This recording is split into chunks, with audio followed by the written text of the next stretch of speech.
Assalamualaikum. Kembali lagi. Hari ini kita akan membahas mengenai SKB khusus lulusan hukum, materi mengenai hukum acara peradilan tata usaha negara atau HAPTUN bagian ketiga. 1. Subjek sengketa TUN diatur di dalam pasal A. Pasal 54, B. Pasal 53, C. Pasal 55, D. Pasal 56. Jawabannya adalah B. Sesuai yang diatur di dalam pasal 53 ayat 1 Undang-Undang Nomor 5 Tahun 1986, yaitu orang atau badan hukum perdata yang merasa kepentingannya dirugikan oleh suatu keputusan tata usaha negara dapat mengajukan gugatan tertulis kepada pengadilan yang berwenang yang berisi tuntutan agar keputusan tata usaha negara yang disengketakan itu dinyatakan batal atau tidak sah dengan atau tanpa disertai tuntutan ganti rugi dan atau direhabilitasi. 2. Yang dimaksud dengan objek sengketa TUN sesuai dengan pasal 1 ayat 3 Undang-Undang Nomor 5 Tahun 1986 adalah A. Penetapan tertulis, B. Dikeluarkan oleh badan atau pejabat tata usaha negara, C. Berisi tindakan hukum tata usaha negara berdasarkan peraturan perundang-undangan, D. Semua benar. Jawabannya adalah D. Semua benar. Sebagaimana yang diatur di dalam pasal 1 ayat 3 Undang-Undang Nomor 5 Tahun 1986 yang mengatur bahwa keputusan tata usaha negara adalah suatu penetapan tertulis yang dikeluarkan oleh badan atau pejabat tata usaha negara yang berisi tindakan hukum tata usaha negara yang berdasarkan peraturan perundang-undangan yang berlaku, yang bersifat konkret, individual, dan final, yang menimbulkan akibat hukum bagi seseorang atau badan hukum perdata. 3. Aktor sekuitur forum rei pada sengketa TUN diatur di dalam pasal A. Pasal 54, B. Pasal 68, C. Pasal 98, D. Pasal 108. Jawabannya adalah A. Pasal 54 Undang-Undang Nomor 5 Tahun 1986. 4. Upaya tidak langsung penyelesaian sengketa TUN diatur atau dikenal dengan upaya administratif yang diatur di dalam pasal A. Pasal 48, B. Pasal 68, C. Pasal 98, D. Pasal 51. Jawabannya adalah A. Pasal 48. Sebagaimana yang diatur di dalam pasal 48 ayat 1 yang menyebutkan dalam hal suatu badan atau pejabat tata usaha negara diberi wewenang oleh atau berdasarkan peraturan perundang-undangan untuk menyelesaikan secara administratif sengketa tata usaha negara tertentu, maka batal atau tidak sah dengan atau tanpa disertai tuntutan ganti rugi dan atau administratif yang tersedia. Sementara ayat 2 mengatur pengadilan baru berwenang memeriksa, memutus, dan menyelesaikan sengketa tata usaha negara sebagaimana yang dimaksud dalam ayat 1 tadi jika seluruh upaya administratif yang bersangkutan telah digunakan.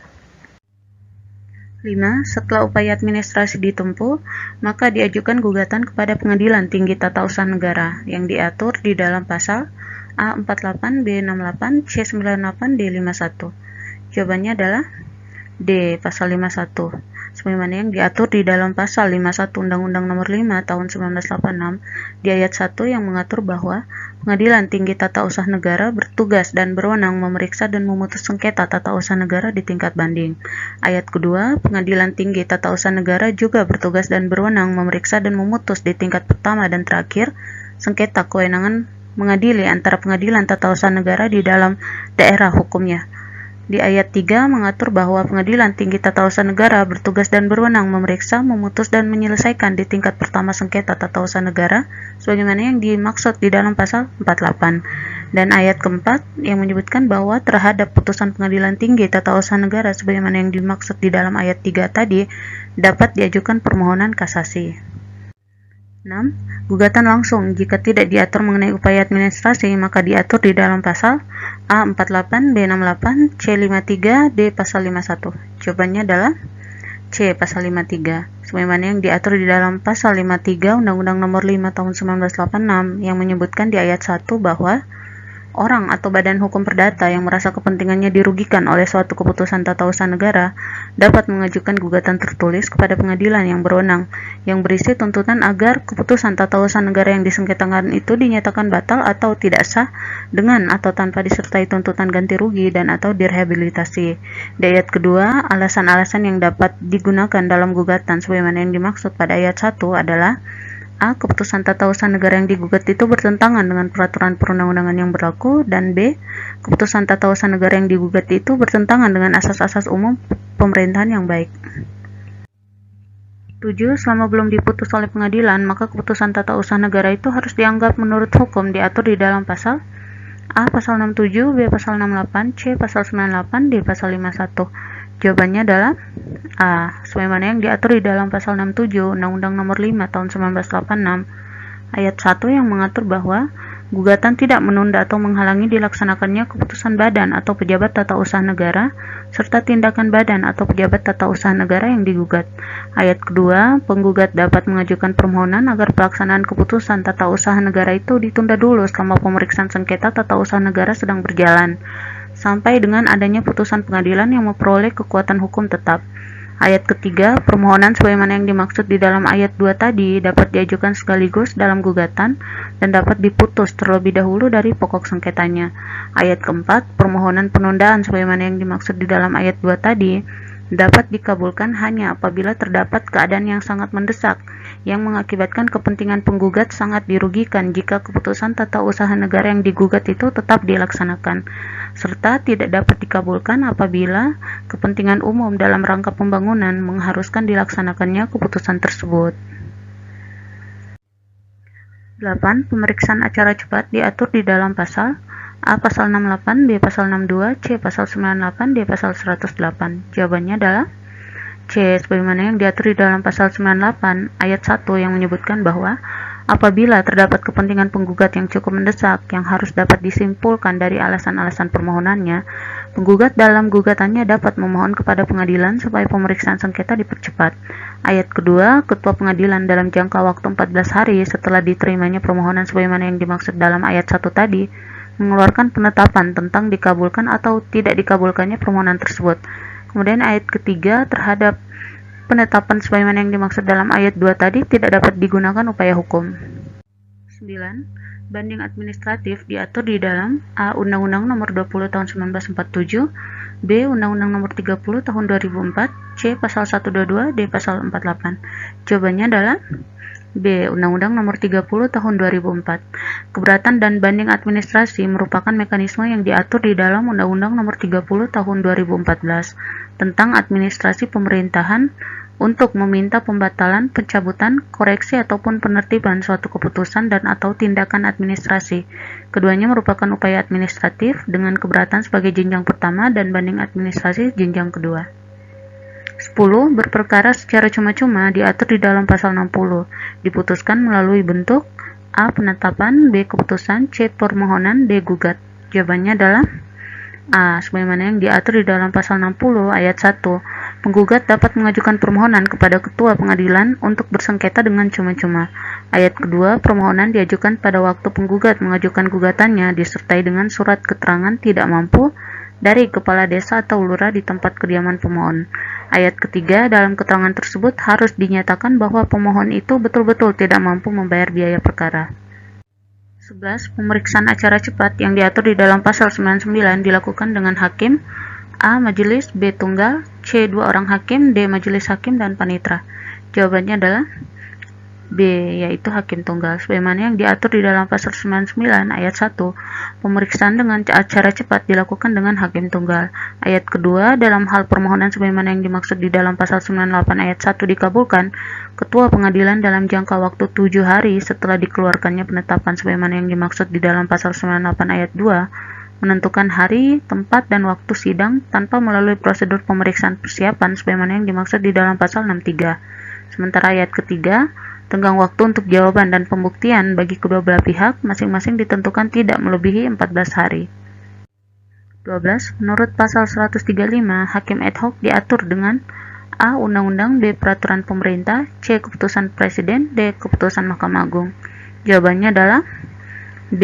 Peraturan pemerintah. Sebagaimana yang diatur di dalam pasal 135 ayat 1, dalam hal pengadilan memeriksa dan memutus perkara tata usaha negara tertentu yang memerlukan keadilan khusus, maka ketua pengadilan dapat menunjuk seorang hakim ad hoc sebagai anggota majelis. Ayat kedua, untuk dapat ditunjuk sebagai hakim ad hoc, seseorang harus memenuhi syarat-syarat sebagaimana yang dimaksud di dalam pasal 14 ayat 1, kecuali huruf E dan huruf F. Ayat ketiga, larangan sebagaimana yang dimaksud di dalam pasal 18 ayat 1 huruf C tidak berlaku bagi hakim ad hoc. 13. Putusan pengadilan yang tidak memuat ketentuan pasal 109 adalah putusan A. Putusan tidak sah, B. Putusan batal, C. Putusan tidak sah dan tidak mempunyai kekuatan hukum, D. Semua benar. Jawabannya adalah B, yaitu putusan batal. Sebagaimana yang diatur di dalam pasal 109 ayat 1, putusan pengadilan harus memuat kepala putusan yang berbunyi demi keadilan berdasarkan ketuhanan yang Maha Esa, nama jabatan, kewarganegaraan, tempat kediaman atau tempat kedudukan para pihak yang bersengketa, ringkasan gugatan dari jawaban tergugat yang jelas, kemudian pertimbangan dan penilaian, serta bukti yang diajukan dan hal yang terjadi dalam persidangan selama sengketa itu diperiksa, kemudian alasan hukum yang menjadi dasar putusan, amar putusan tentang sengketa dan biaya perkara, hari, tanggal putusan, nama hakim yang memutus, nama panitera, serta keterangan tentang hadir atau tidaknya para pihak. Kemudian ayat kedua, tidak dipenuhinya salah satu ketentuan sebagaimana yang dimaksud ayat 1 dapat menyebabkan batalnya putusan pengadilan. Kemudian ayat ketiga, selambat-lambatnya 30 hari sesudah putusan pengadilan diucapkan, putusan itu harus ditandatangani oleh hakim yang memutus dari panitera yang turut bersidang. Ayat keempat, apabila hakim ketua majelis atau dalam hal pemeriksaan dengan acara cepat, hakim ketua sidang berhalangan menandatangani, maka putusan pengadilan ditandatangani oleh ketua pengadilan dengan menyatakan berhalangannya hakim ketua majelis atau hakim ketua sidang tersebut. Ayat kelima, apabila hakim anggota majelis berhalangan menandatangani, maka putusan pengadilan ditandatangani oleh hakim ketua majelis dengan menyatakan berhalangannya hakim anggota majelis tersebut. 14. Putusan yang tidak diucapkan dalam sidang terbuka untuk umum adalah putusan A. Putusan tidak sah, B. Putusan batal, C. Putusan tidak sah dan tidak mempunyai kekuatan hukum, D. Semua benar. Jawabannya adalah C. Putusan tidak sah dan tidak mempunyai kekuatan hukum. 15. Terhadap putusan pemeriksaan persiapan menurut pasal 63 dapat dilakukan upaya hukum A. Banding, B. Mengajukan gugatan baru, C. Perlawanan, D. Semua benar. Jawabannya adalah B. Mengajukan gugatan baru sebagaimana yang diatur di dalam pasal 63 ayat 1. Sebelum pemeriksaan pokok sengketa dimulai, hakim wajib mengadakan pemeriksaan persiapan untuk melengkapi gugatan yang kurang jelas. Ayat kedua, dalam pemeriksaan persiapan sebagaimana yang dimaksud dalam ayat 1 tadi, hakim wajib memberi nasihat kepada penggugat untuk memperbaiki gugatan dan melengkapinya dengan data yang diperlukan dalam jangka waktu 30 hari dan dapat meminta penjelasan kepada badan atau pejabat tata usaha negara yang bersangkutan. Ayat ketiga, apabila dalam jangka waktu sebagaimana yang dimaksud dalam ayat 2 huruf A, penggugat belum menyempurnakan gugatan, maka hakim menyatakan dengan putusan bahwa gugatan tidak dapat diterima. Ayat keempat, terhadap putusan sebagaimana yang dimaksud dalam ayat 3 tidak dapat digunakan upaya hukum, tetapi dapat diajukan gugatan baru. 16. Para pihak yang bersengketa dapat didampingi atau diwakili oleh seseorang atau beberapa kuasa. Hal tersebut diatur di dalam pasal A. Pasal 81, B. 93, C. 57, D. Pasal 108. Jawabannya adalah C. Pasal 57. Sebagaimana yang diatur di dalam pasal 57 ayat 1, para pihak yang bersengketa masing-masing dapat didampingi atau diwakili oleh seseorang atau beberapa orang kuasa. Ayat kedua, pemberian kuasa dapat dilakukan dengan surat kuasa khusus atau dapat dilakukan secara lisan di persidangan. Ayat ketiga, surat kuasa yang dibuat di luar negeri bentuknya harus memenuhi persyaratan di negara yang bersangkutan dan diketahui oleh perwakilan Republik Indonesia di negara tersebut, serta kemudian diterjemahkan ke dalam bahasa Indonesia oleh penerjemah resmi. 17. Lembaga intervensi seperti yang diatur di dalam pasal 83 Undang-Undang Nomor 5 Tahun 1986 sesungguhnya bertentangan dengan asas erga omnes yang berlaku di dalam hukum acara peradilan tun.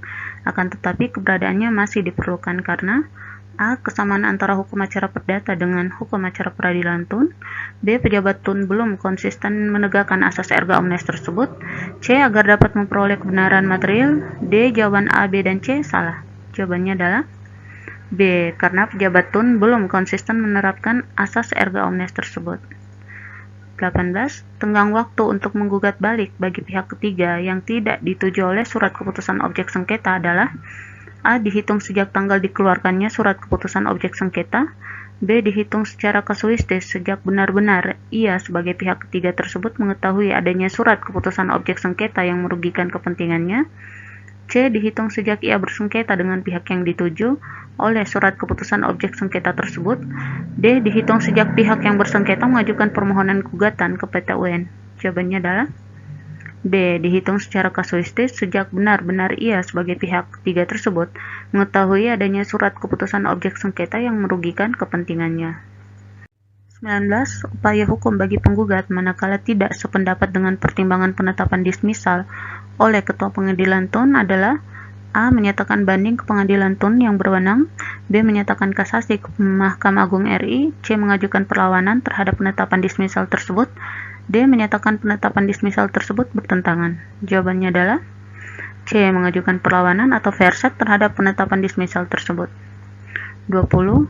Upaya administratif dalam hukum acara Pratun dapat terjadi dalam dua bentuk, yaitu banding administratif atau upaya keberatan. Yang dimaksud dengan banding administratif adalah A. Sanggahan terhadap surat keputusan objek sengketa yang diajukan kepada atasan pejabat yang bersangkutan atau kepada instansi lain yang berwenang sesuai peraturan perundangan.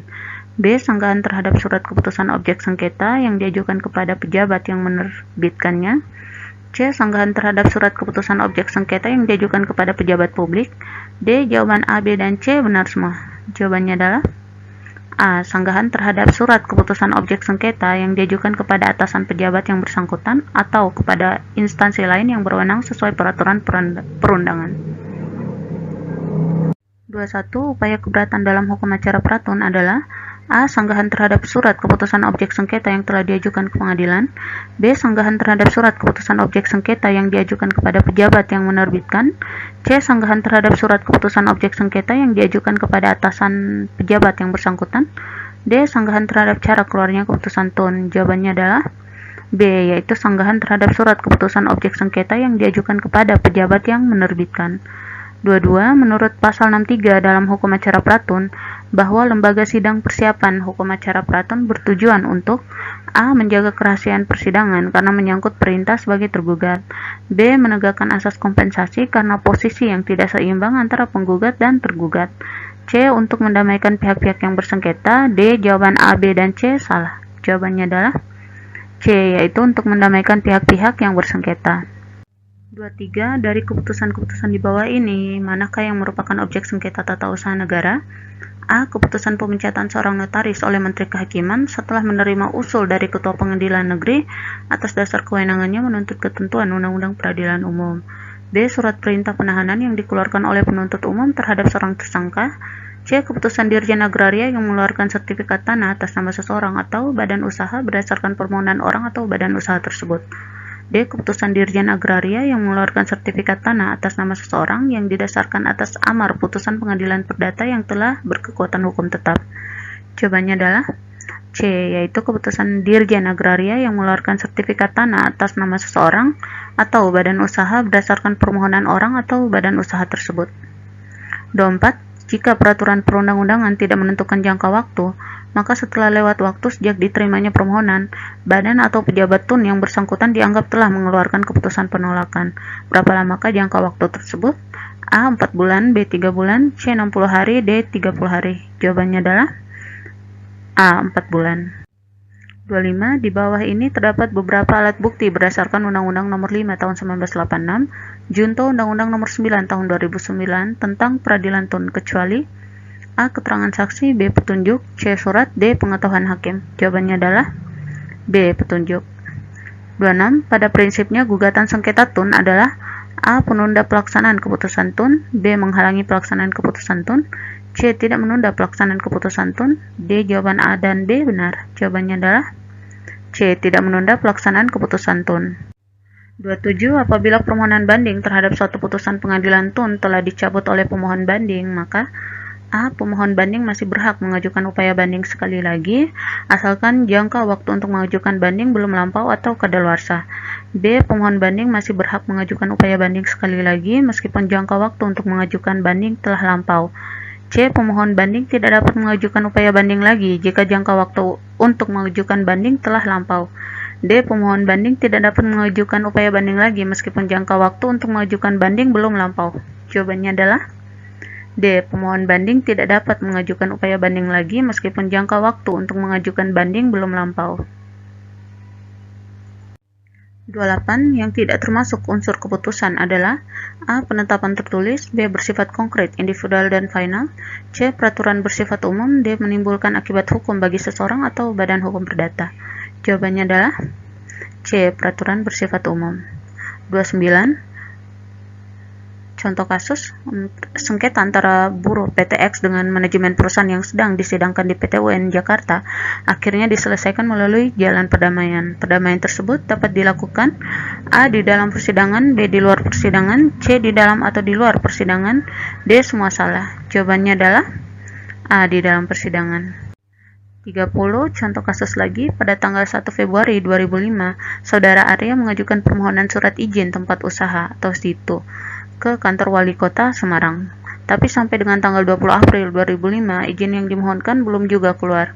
Menurut hukum administrasi, Saudara Arya baru boleh mengajukan gugatan ke PT UN setelah A. 1 Mei 2005, B. 1 Juni 2005, C. 1 Juli 2005, D. Jawaban A, B, dan C salah. Jawabannya adalah D. 1 Juni 2005. Oke, demikian video kali ini. Semoga bermanfaat. Terima kasih.